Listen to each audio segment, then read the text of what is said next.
நமச்சிவாய வாழ்க. அன்பின் உறவுகளுக்கு வணக்கம். நம்முடைய சனகாதி முனிவர்கள் இறைவனை சென்று தரிசித்து அங்கே அவரிடம், சுவாமி, நாங்கள் நிறைய கலைகள் கற்றோம், தாங்கள் அருளிய அனைத்து வேதங்களையும் பயின்றோம், தாங்கள் அருளி செய்தபடியே நாங்கள் வாழ்கிறோம். அப்படி வாழ்ந்தாலும் கூட எங்கள் மனதிற்கு ஒரு நிம்மதி வரவில்லை. எங்களுடைய மனம் அமைதி அடைவதற்கு தாங்கள் எங்களுக்கு அருள் செய்ய வேண்டும் என்று சாமியிடம் மன்றாடுகிறார்கள். அடியாட்கருளும் அருட்பெரும் வள்ளலாகி இறைவன் உளமகிழ்ந்து சனகாதியரை பார்த்து, உம்முடைய மனம் அடங்கி மெய்யுணர்வு எவ்வாறு தலைப்படும் என்று கூறுகின்றோம், காத்திருங்கள் என்று கூறினார். அப்படி காத்திருந்த நேரத்திலே நம்முடைய சிவருமான் நந்தியன்பெருமானை நோக்கி, என் அன்பிற்குரிய நந்தி தேவரே, தாங்கள் நான் சொல்லும் வரை நமது இந்த பொற்சபைக்கு யாரையும் வரவிட வேண்டாம், ஒரே ஒருவரை மட்டும் வரவிடுங்கள். அவர் நம்முடைய மன்மதன் இருக்கின்றார் அல்லவா, அவர் மலக்கணையினால் மானுடரை மட்டுமல்ல எல்லா உயிர்களையும் வசப்படுத்தக்கூடிய மன்மதனை தவிர யார் வந்தாலும் உள்ளே விடாதீர்கள் என்று பெருமான் நந்தியம்பெருமானுக்கு கட்டளையிடுகிறார். நந்தியம்பெருமானும் பெருமானை வணங்கி, தாங்கள் கூறிய வண்ணம் செய்கிறேன் சுவாமி என்று கோபுர வாயிலிலே நின்று கொண்டிருக்கிறார். அங்கே கல்லாழின் கீழ் வீற்றிருந்த நம்முடைய சிவருமான் சனகாதியரை பார்த்து, அவர்களுக்கு சிவ ஆகமங்களின் நுட்பங்களாகிய 3 உள்ளது. சிவ ஆகமங்கள் இறைவனை அடைவதற்கு, மன அமைதி அடைவதற்கு 3 செயல்களை கூறுகின்றன. அந்த ஆகமங்கள் இருக்கக்கூடிய அந்த 3 மிக நுட்பங்களாகிய செயல்கள் சரியை, கிரியை, யோகம் என்று கூறிய நம்பெருமான் சரியை பற்றியும் கிரியை பற்றியும் யோகம் என்ற அந்த நிலை பற்றியும் பல்வேறு விளக்கங்கள் தருகிறார். சரியை என்பது மனதால் நினைத்து வாக்கால் வணங்குவதற்கு சரியை என்று பெயர். நாம் ஆலயங்களுக்கு சென்றால் திருமுறை படிக்கின்றோம், போகிறோம், நாம் பாட்டுக்கு ஒரு கும்பலாக உட்கார்றோம், அல்லது 3-4 பேர் தனித்தனியாக உட்கார்றோம், ஏதோ பாடிட்டு வரோம். அதற்கு பேரு சரியை கிடையாது. ஆலயத்திற்கு சென்று அமைதியாக அமர்ந்து பிறருக்கு இடையூறு இல்லாமல் நாம் செய்யக்கூடிய பாராயணங்களுக்கு சரியை என்று பெயர். தேவாரம், திருவாசகம் பாடுதல், மந்திரங்கள் ஜபித்தல், போற்றி திருத்தாண்டகம் பாடு, இது எல்லாமே அந்த சரியையில் பொருந்தும். அதற்கு அடுத்தது கிரியை. கிரியை என்பது அந்த சரியையிலே நீங்கள் முன்பு கற்ற, அங்கே நீங்கள் கண்ட அருளாளர்களின் வரலாற்றுப்படி வாழ செயல்படுவதற்கு கிரியை என்று பெயர்.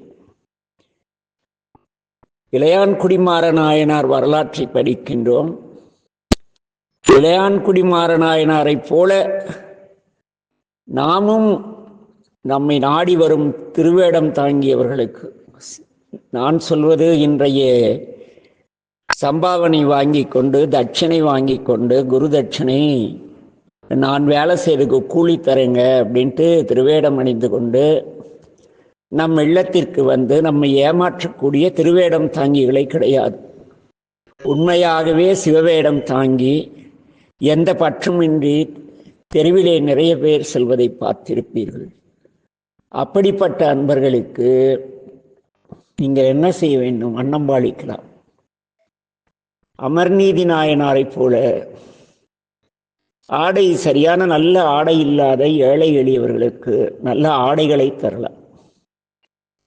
ஈரோட்டிலே ஒரு மாதத்திற்கு முன்பு நான் சென்றிருந்தேன். இங்கே பீரோவில் இருக்கிற வேட்டியை கட்டுறதுக்கே இறையருள் பத்தல.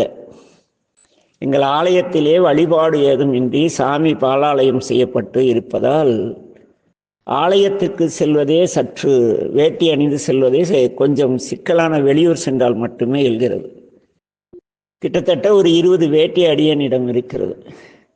எனக்கு போய் ஒரு ஈரோடு திருத்தொண்டீஸ்வரர் திருக்கூற்று ஆலயத்தில் உள்ள ஒரு தொண்டர் ஒரு 4 முழ வேட்டியும் துண்டும் கொடுத்தார். இப்படியெல்லாம் தரக்கூடாது.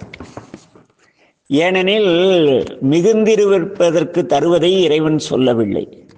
இல்லாதவர்க்கு அமர்நீதி நாயனாரை போல கொடுக்கலாம். அது கிரியை.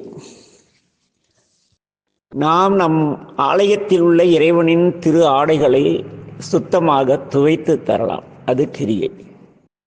அதே போல அந்த வறுமையிலே ஏழ்மையிலே பரதேசிகளாக பல்வேறு இடங்களுக்கும் திருநூறும் ருத்ராட்சி மணிந்து அலைந்து திரியக்கூடிய அந்த ஆன்மாக்களுக்கு நம்மாலான ஒருவேளை உணவு தரலாம். இது கிரியை. ஆலயத்திலே ஒட்டடை அடிக்கலாம். ஃபியூஸ் போயிருந்தால் பல்பை நம்மளே மாற்றலாம். சாமி மேலே எண்ணெய் இல்லாமல் வறண்டு கிடந்தார எண்ணெய் வாங்கி கொடுக்கலாம். இப்படி இதையெல்லாம் கிரியை. சாமி அங்கு சொன்னதை இங்கே சற்று எளிமைப்படுத்தி இந்த பதிவை கேட்பவர்களுக்காக சொல்லி கொண்டிருக்கிறோம். கிரியை என்றால் என்ன அப்படின்னா இதுதான் கிரியை. அடுத்து யோகம். நம்முடைய சைவத்திலே கற்றல், கேட்டல், சிந்தித்தல் என்று 3வது நிலை. நீங்கள் முன்பு சரியை செய்தீர்கள், கிரியை செய்தீர்கள். அதன் பிறகு ஆலயத்திலே நாம் போய் வலம் வந்த உடனே என்ன செய்வோம்?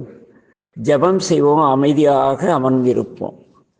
அப்படி அமைதியாக அமர்ந்து ஏதோ ஒரு மந்திரத்தை உச்சாடனம் செய்யக்கூடிய செயலுக்கு யோகம்னு பேர். ஏதோ ஒரே ஒரு பொருளை குறித்து நாம் செய்யக்கூடிய செயலுக்கு யோகம் என்று பெயர். அந்த யோகமானது நீங்கள் எந்த உருவத்தை கற்பனை செய்து கொண்டிருக்கிறீர்களோ அந்த உருவத்தை உங்கள் அகக்கண்ணில் உட்புறமாக பார்ப்பதற்காக செய்யக்கூடிய செயலுக்கு யோகம் என்று பெயர் என்று பல்வேறு விளக்கங்களை பெருமான் தருகிறார். இதையெல்லாம் கேட்ட சனகாதியர்கள் இறைவனுடைய திருவடியை வணங்கி, எந்தையே, இதையெல்லாம் நாங்கள் ஏற்கனவே தங்கள் அருளால் செய்து கொண்டிருக்கின்றோம். எங்கள் மனது அடங்க மறுக்கிறது. திருவேடம் தாங்கினாலும் ஒரு வீட்டிற்கு இன்றைய காலத்துக்கு அப்படியே கொண்டு வருமே. நாம் ரிட்டையர் ஆகி பென்ஷன் 40,000 வருது. ஆனால் போய் ஒரு வீட்டில் வேள்வி செஞ்சால் என்ன பண்ணுறாங்க? ஒரு 5,000 கேட்குறான், 10,000 கேட்குறான். அது பேர் ஞானம் அடைதல் கிடையாது. திருமுறை படிச்சுட்டு அப்படியே போய் காசுன்னு அலைஞ்சிட்டு செத்து போக வேண்டியதுதான். ஆக இங்கு மனம் ஒடுங்க வேண்டும். எந்தையே, எமக்கு மனம் ஒடுங்குமாறு ஞானபாதத்தை நீங்கள் எங்களுக்கு போதிக்க வேண்டும் என்று கேட்கின்றார். உடனே திரிபுரம் எரித்த புரிசடை கடவுளாகிய நம்பெருமான் அவர்களை புன்முறலோடு பார்த்து, முனிவர்களே, ஞானம் என்பது சொல்லி வருவது கிடையாது, அனுபவத்தால் வருவது, அல்லது மௌன நிலையிலே நீங்கள் சிந்தித்திருக்கும் பொழுது வருவது. இதை சும்மா இருத்தல் என்று கூறுவார்கள். சும்மா இருந்து சுகித்திருப்பதை காலம். நம்முடைய தாய்மானவர் பேசுவார், படித்திருப்பீர்கள். அந்த சும்மா இருத்தல் அந்த நிலை இருக்கிறதே, அந்த நிலையிலே இருந்தால் மட்டுமே உங்களுக்கு ஞானம் உண்டாகும் அப்படிங்கிறார்.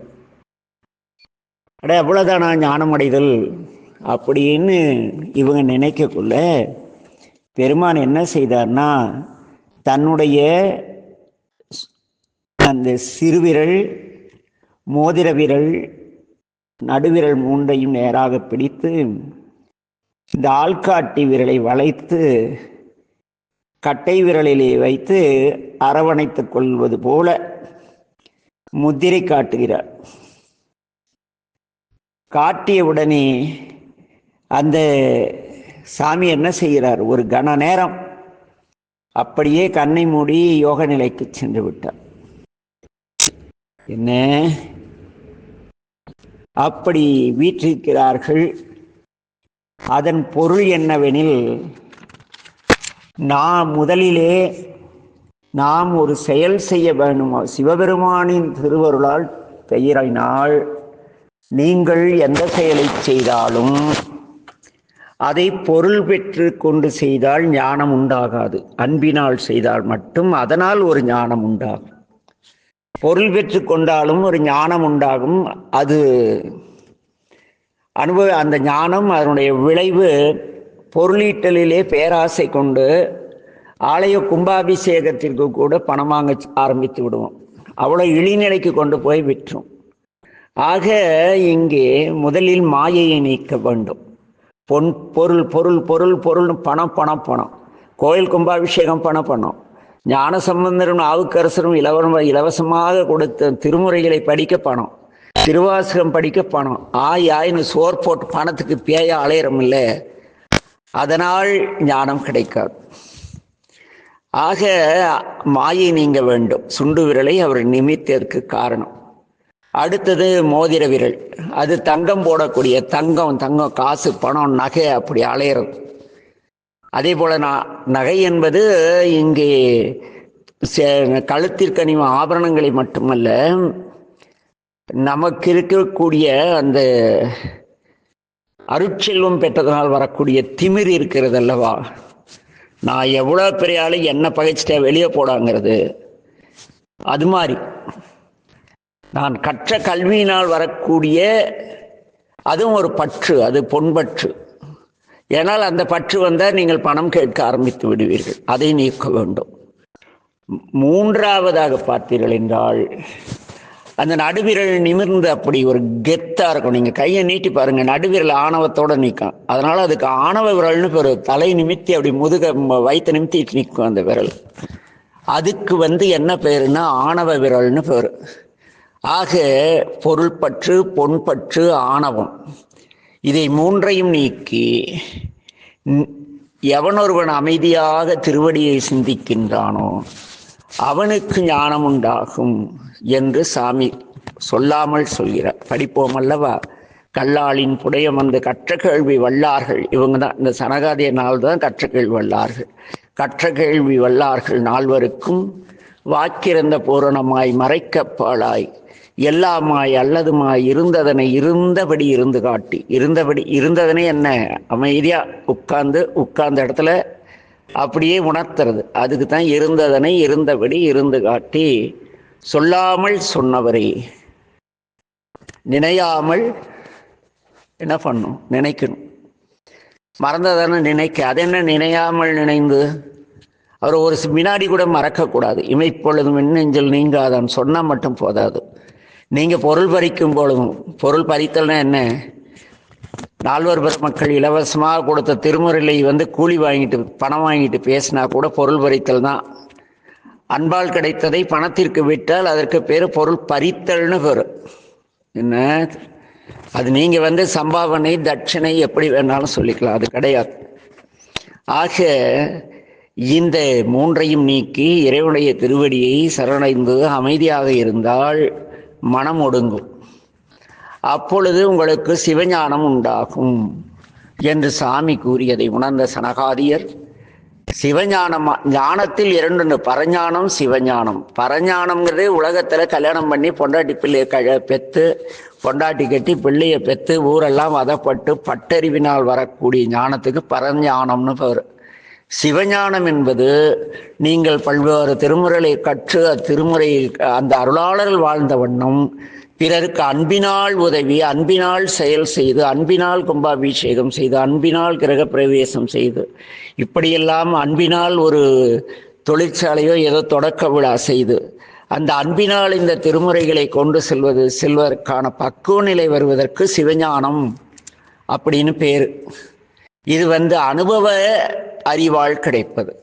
நீங்கள் ஒரே ஒருத்தருக்கு அன்பினால் போய் ஒரு வேள்வி செஞ்சு கொடுத்து பாருங்க, அப்போ தெரியும். நீங்கள் காசு வாங்கிட்டு செய்கிற வேள்விக்கும் அந்த காசு கொடுத்துட்டு அவங்க பண்ணின டம்முக்கும் நீங்கள் பொருள் பெற்றுக்கொள்ளாமல் செய்யும் பொழுது கிடைக்கும் அன்பிற்கும் வித்தியாசம் அனுபவ அறிவால் வருவது. அது செய்தவர்களுக்குத்தான் தெரியும். எனவே அன்பின் உறவுகளே, இப்படி இந்த சனகாதியர் பெருமானுடைய யோக நிலையை கண்டு சிவஞானமானது நூலறிவினால் கிடைப்பதென்று நம்முடைய பொருள் பற்று, பொன்பற்று, நான் என்ற அகம்பாவம் இவற்றை தவிர்த்து இறைவனை சரணடைந்தால் சிவஞானம் உண்டாகும் என்று அவர்கள் உணர்கிறார்கள்.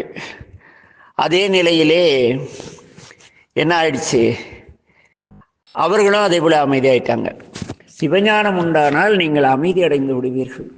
உங்கள் குரலில் ஆணவம் இருக்காது, கம்பீரம் இருக்காது, திமிர் இருக்காது, எதுவுமே இருக்காது. அமைதி அமைதி அமைதி, எல்லாம் அமைதி. என்ன, அந்த அமைதி கிடைத்து விடும். ஆக இவ்வாறு சனகாதியர்கள் அங்கே இருந்தார்களா? அப்பதான் ஒரு முக்கியமான சம்பவம் நடக்குது. அது என்னன்னா, நம்மளுக்கு ஒரு மாதம்ங்கிறது தேவர்களுக்கு ஒரு நாள், மார்கழியில் ஏதாவது சொல்ல கேட்டிருப்பீங்க. அதுபோல சாமிக்கு அது நம்முடைய பல ஆயிரம் ஆண்டுகள் பெருமானுக்கு ஒரு நொடி பொழுது. இவர் ஒரு கன நேரம் அப்படி கண்ணை மூன்னதை என்ன ஆயிடுச்சுன்னா, எல்லாம் பிரம்மன் முதலிய தேவர்களுக்கெல்லாம் அது பல யுகமாயிடுச்சு. நம்மளுக்கு சொல்லவே கேட்க தேவையில்லை. இதெல்லாம் என்ன ஆயிடுச்சு, உலகம் முழுக்க செயலிழந்து போயிடுச்சு. இறைவன் ஒரு கனப்பொழுது யோகத்தில் அமர்ந்து உடனே என்ன ஆயிடுச்சு, தேவர்களுக்கு பற்பல யுகங்கள் கடந்தன. விண்ணுரை அமரர்களும் மண்ணுரை மனிதர்கள், அதாவது நம்மளும் தேவர்களும் எல்லோருக்கும் எந்த பற்றுமே இல்லாத போயிடுச்சு. தலைவர் மாதிரி எல்லாம் ஆயிட்டாங்க. அதனால் யார் மேலேயும் யாரும் பற்று கிடையாது. பொருள் மேலே பற்று கிடையாது, பெண் மேலே பற்று கிடையாது, பொருள் மேலே பற்று. அப்படியே அவங்க பாட்டுக்கு முற்றும் துறந்த முனிவர்களாக உலகம் முழுக்க இருக்கு. இதனால என்ன ஆயிடுச்சுன்னா, உலகத்தில் சிருஷ்டியே நடக்காத போயிடுச்சு. படைப்பு தொழில் நின்று போனது. என்ன கொடுமை இல்லைங்க. சாமி ஒரு கணம் கண்ணை முன்னா எல்லாம் முடிஞ்சு போடும். தெரிஞ்சுக்குங்க. வேள்வியாவது காசாவது குளிக்கு போய் கும்பாபிஷேகம் அது போட்டு தள்ளிடுவார், காணாமல் போடுவீங்க.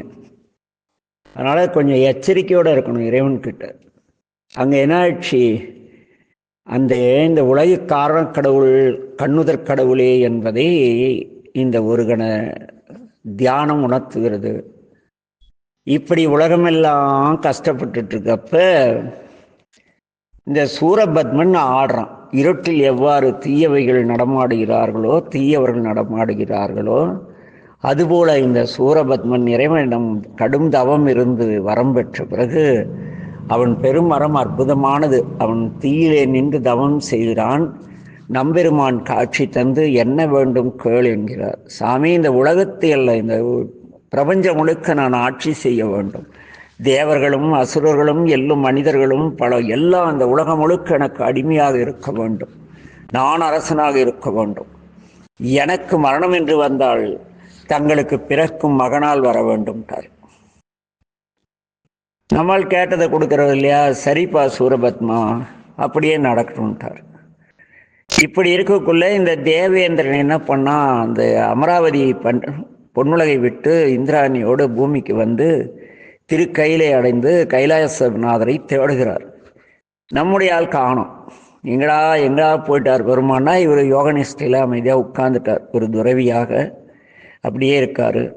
அங்கேருந்து மேருமலை செல்கிறார். என்ன, இவன் மேருமலை சின்ன நேரத்தில் சூரபத்மனுடைய மகன் என்ன பண்ணான், பானுகோபன்கிறவன் அமராவதி இந்திரனுடைய நாட்டை அழித்து அவனுடைய மகனாகிய சயந்தன், இந்திரனுடைய மகன் ஜெயந்தன், அவனை சிறை பிடிச்சிட்டான். இதை கேள்விப்பட்டதும் இந்த இந்திரன் நம் பசங்களை ஜெயிலுக்கு கூட்டி போயிட்டா எப்படி பெத்தவங்க, அதுபோல் இவர் இந்திரன் போய் அந்த மேருமலையில் ஒரு புறத்தில் நின்று நெடுங்காலம் தவம் புரிகிறான். இப்படி தவம் புரியும் பொழுது அவனுடைய தவத்திற்கு இயங்கிய நம்பெருமான் வந்தார், கருணையோடு நோக்கினார். பிறகு நாளை பார்ப்போம். ஆகிய அன்பின் உறவுகளே, இங்கே சைவம் முழுக்க அன்பு வையப்பட்டது. திருவேடம் மற்றவர்கள் விற்கிறார்கள், வேத விற்பன்னர்கள்னு போட்டுக்கிறாங்க. நீங்கள் சிவனடியார்கள்னு போட்டுக்கொள்ளாமல் திருமுறை விற்பன்னர்கள்னு போட்டு வித்துட்டு போங்களே, சொக்கர் கண்டிப்பாக கேட்கவே மாட்டார். சிவனடியார்கள் என்றால் அன்பு வடிவான அடியார்கள்னு பேர். சிவன் என்றால் அன்பு, அன்பே சிவம். ஆக சிவனடியார் என்றால் அன்பினால் செயல் செய்பவர்களுக்குத்தான் சிவனடியார்கள்னு பேர். பொண்ணுக்கும் பொருளுக்கும் புகழுக்கும் ஆடம்பரத்துக்கும் தன்னுடைய வாழ்வியலில் 1 மணி நேரத்தில் 2 நாளில் என் நண்பர் ஒருத்தர் ஸ்டேட் பேங்கில் வேலை செஞ்சு ரிசைன் பண்ணிட்டு இப்போ தமிழ் முறை கும்பாபிஷேகம் பண்ணிகிட்ருக்கார். ஏயா இப்படி பண்ணிட்டேன்னு கேட்டால், அட போங்க, அங்கே வருஷம் பூரா கஷ்டப்பட்டு வர்ற காசுங்க ஒரு 2 கும்பாபிஷேகம் கிடைச்சா வந்துடுது, மரியாதைக்கு மரியாதை. அவன் சிவனடியாக இருக்கான். அந்த திருட்டு பைய தன்னை சிவனடியாக இருந்தான். என்ன பணத்துக்காக திருவேடம் போட்டு எவ்வாறு வேசிகள் தங்களை மிக அலங்கரித்து கொண்டு மற்றவரிடம் ஏமாற்றி பொருள் பறிக்கிறார்களோ, அதுபோல பொருள் நாட்டம் உள்ளவர்கள் அவர்களுக்கு இணையானவர்கள். அவர்கள் இந்த திருவேடம் அணிந்து மக்களை ஏமாற்றுகிறார்கள். வேறு எந்த உதாரணமும் கிடையாது இதுக்கு. இந்த உதாரணம் தான்.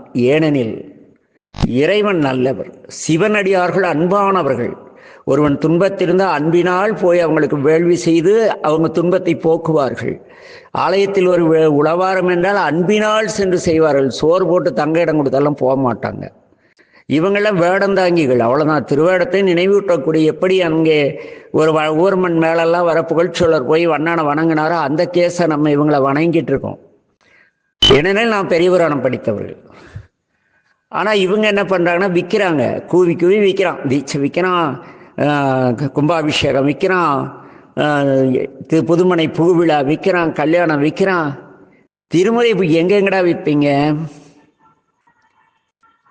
நீங்கள் விற்கிறத பற்றி எனக்கு பிரச்சனையே கிடையாது.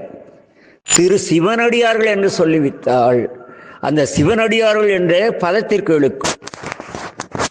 பவானியிலே தேவராஜன் என்று ஒரு பையன் இருந்தான், நல்ல சிவபக்தனாக இருந்தான். அவன்தான் அந்த அடியேன் சிவனடியார் திருக்கூட்டம் உருவாக்கிய பொழுது அங்கே அந்த அமைப்பை முன்னின்று நடத்தியவன். இடையில் என்ன ஆயிட்டுனா, அவன் டியூஷன்ல இருந்து ஒரு பிள்ளையை கூட்டி ஓடி போயிட்டான்.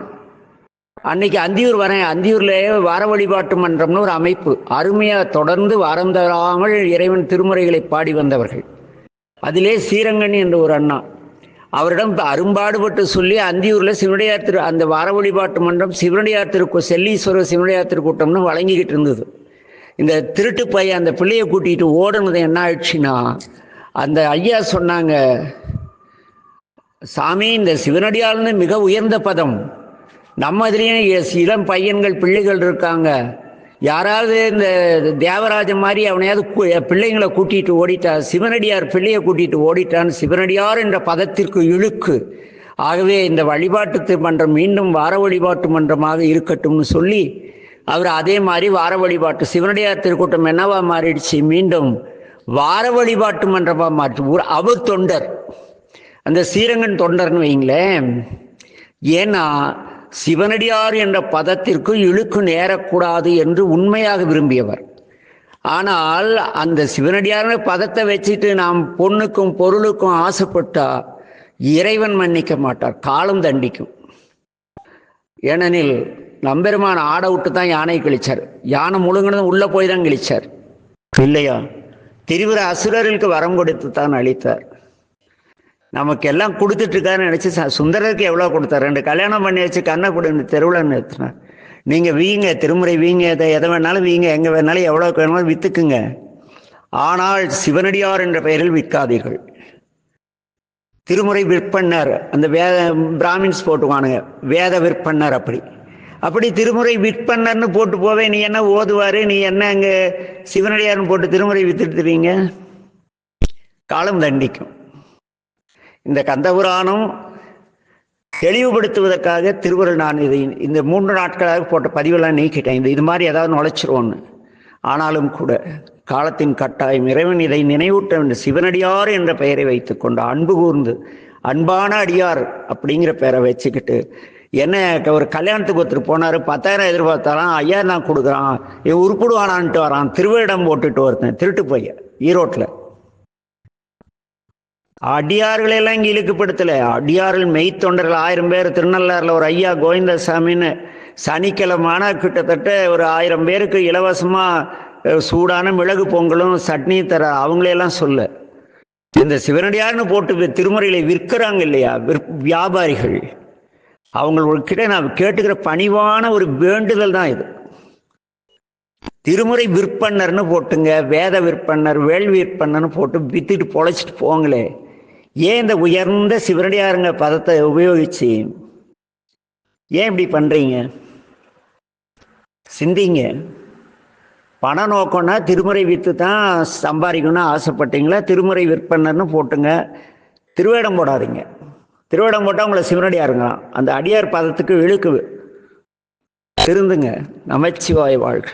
எல்லா உயிர்களும் இன்புற்று வாழ்க. திருச்சிற்றம்பலம்.